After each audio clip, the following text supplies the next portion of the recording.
Roe v. Wade gave constitutional cover to the elective killing of unborn children in America, period. You think about the implications of that on the economy. We're all struggling here to cover the bases of Social Security and Medicare and Medicaid and all the rest. If we had all those able-bodied workers in the economy, we wouldn't be going upside down and toppling over like this. Listen, the gentleman I will not yield. I will not. Roe was a terrible corruption of America's constitutional jurisprudence.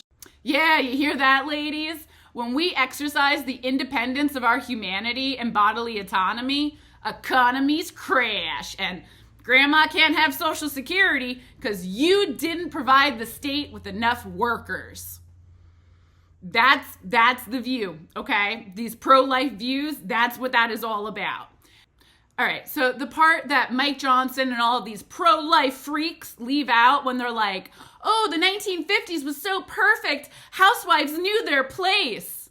What they're not talking about there is corporate tax rates. So in the 1950s, the corporate tax rate was at 50%. Today, it's at 21%. But even at 21%, most corporations aren't even paying that because there are so many loopholes and write-offs and to ensure that we are subsidizing the business class, okay? That's why we don't have the money for Medicaid or universal health care.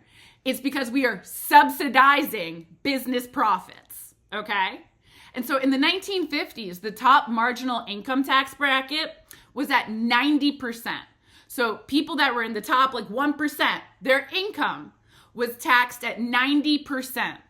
Today, it's 37%.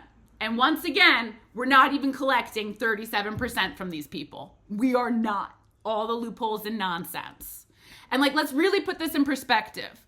So Elon Musk's Tesla, they paid 0 federal taxes in 2024. And that is a streak for them.